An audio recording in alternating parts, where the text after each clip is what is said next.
Student, आज हम patient को दी जाने वाली विभिन्न प्रकार की जो पोजीशन होती है उसके बारे में बात करेंगे। तो पेशेंट को दी जाने वाली पोजीशन में एक तो रेस्टिंग पोजीशन होती है जो कि पेशेंट जो है उसको कंफर्ट देने के लिए दी जाती है।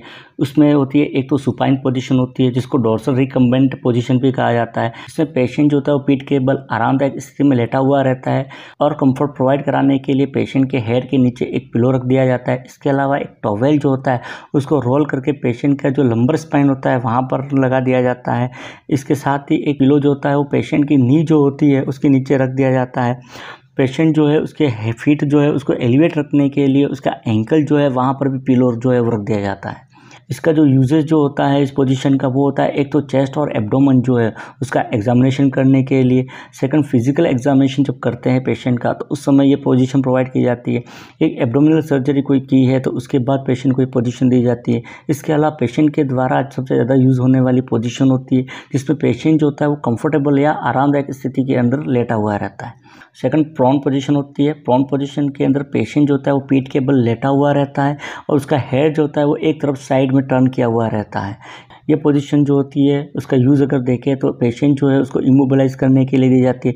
सेकंड, कोमा पेशेंट जो होता है उसके एयरवे में ऑब्स्ट्रक्शन हो रहा है तो उस पेशेंट को भी दी जाती है। इसके अलावा पेशेंट जिसको वोमिटिंग हो रही है तो ऐसे पेशेंट को पोजीशन दी जाती है। इसके अलावा बर्न इंजरी कोई पेशेंट को हो रखी है तो उसको भी ये पोजीशन दी जाती है। इसके अलावा बैक का कोई ऑपरेशन हुआ है, सर्जरी हुई है तो उस पेशेंट को भी पोजीशन दी जाती है। इसके अलावा बेड सोर जो है उसके ऊपर से प्रेशर को रिलीव करने के लिए भी पोजीशन दी जाती है और अच्छी स्लीपिंग और रिलैक्सेशन के लिए भी पेशेंट को ये पोजीशन जो है वो दी जाती है। थर्ड होती है सिम्स पोजीशन होती है जिसको सेमी प्रोन पोजीशन भी कहा जाता है। इस पोजीशन के अंदर पेशेंट जो होता है वो प्रोन पोजीशन और साइड लाइन पोजीशन के बीच की स्थिति होती है जिसमें लेफ्ट साइड की तरफ टर्न किया हुआ रहता है। यदि पेशेंट जो है वो राइट साइड में टर्न है तो उसको राइट सिम्स कहा जाता है।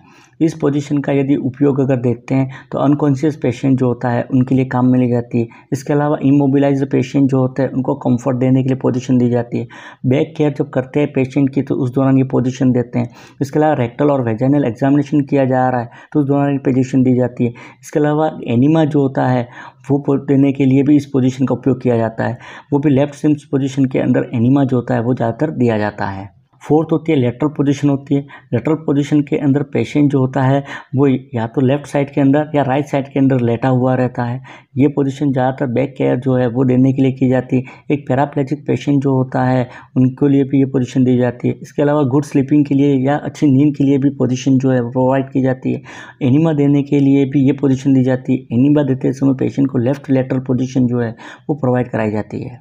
सेकंड, थेरेपेटिक पोजीशन होती है जिसमें एक तो फाउलर पोजीशन होती है। फाउलर पोजीशन के अंदर पेशेंट बेड के ऊपर पीठ के बल लेटा हुआ रहता है और उसके बेड का हेड एंड जो होता है उसको 45 से 60 डिग्री एंगल पर एलिवेट मतलब ऊपर उठा के रखते हैं। साथ ही सपोर्ट के लिए पेशेंट जो उसके हैंड के नीचे और थाई जो इसके नीचे पिलो रख दिया जाता है। इस पोजीशन का उपयोग जो है वो पेशेंट के कार्डिक आउटपुट जो है उसको बढ़ाने के लिए, साथ ही साथ गुड वेंटिलेशन मतलब रेस्पिरेशन जो है उसको इम्प्रूव करने के लिए या डिस्निया की कंडीशन होती है उसको कम करने के लिए दी जाती है। इसके अलावा यूरिनरी और बोवेल मूवमेंट जो है उसको बढ़ाने के लिए, इसके अलावा कार्डिक टेबल जो है उसके ऊपर एक्टिविटी करने के लिए पोजीशन प्रोवाइड कराई जाती है। इसके अलावा ये पोजीशन जो है जब पेशेंट रिकवरी के दौरान होता है तो सबसे ज़्यादा इस पोजीशन का इस्तेमाल करता है। इसमें भी दो होती है, एक तो हाई फाउलर पोजीशन होती है जिसमें बेड का हेड जो होता है वो 60 to 90 डिग्री एंगल तक एलिवेटेड रखता है। जबकि सेकंड होता है सेमी फाउलर पोजीशन होती है जिसमें एंगल जो रहता है वो 45 डिग्री से कम रहता है। सेकंड, ऑर्थोपेडिक पोजीशन होती है। इसमें पेशेंट जो है उसको बेड के किनारे पर बिठा दिया जाता है और उसके पास में एक टेबल जो है वो रख दिया जाता है। पेशेंट जो है वो फिर उस टेबल की तरफ झुका हुआ रहता है और साथ ही अपने हाथ और सिर जो होता है वो टेबल के ऊपर रख देता है। ये पोजीशन जो होती है वो मेनली ज़्यादातर ब्रीथिंग की कंडीशन होती है, बहुत ज़्यादा डिफिकल्टी होती है ब्रीथिंग के अंदर, तब प्रोवाइड कराई जाती है ताकि लंग्स जो है उसका एक्सपेंशन बहुत अच्छे से हो सके। साथ ही कुछ प्रोसीजर जैसे थोरासिंथेसिस किया जाता है तो वो करने के दौरान ये पोजीशन जो है वो पेशेंट को प्रोवाइड कराई जाती है। थर्ड, लिथोटोमी पोजीशन होती है। लिथोटोमी पोजीशन के अंदर पेशेंट जो होता है वो बेड के ऊपर सुपाइन पोजीशन में लेटा हुआ रहता है। उसके दोनों लेग जो होते हैं वो वाइडली सेपरेट होते हैं और फ्लेक्स पोजीशन के अंदर रहते हैं। साथ ही नी जो होती है वो भी फ्लेक्स पोजीशन के अंदर अंदर होती है और यही पोजीशन जो है वो मेंटेन करके रखते हैं। इस पोजीशन का उपयोग जो है वो पेरिनियल और वेजाइनल एग्जामिनेशन जो है वो करने के लिए किया जाता है। एक वेजाइनल डाउच जो होता है या कॉपर टिप जो है वो इंसर्शन के लिए काम में ली जाती है। एक नॉर्मल वेजाइनल डिलीवरी जो करवाते हैं उसके अंदर लिथोटोमी पोजीशन जो है वो प्रोवाइड कराई जाती है। फोर्थ होती है नी चेस्ट पोजीशन होती है। नाम से ही नी और चेस्ट, मतलब नी और चेस्ट जो होता है वो बेड के ऊपर रहते हैं। तो इस पोजीशन के अंदर पेशेंट के नी जो होते हैं वो बेड के ऊपर रहते हैं, जबकि उसका हिप जो होता है वो हवा में ऊपर उठा हुआ रहता है। चेस्ट जो रहता है वो बेड को टच किया हुआ रहता है और आर्म जो रहते हैं वो भी बेड के ऊपर रहते हैं।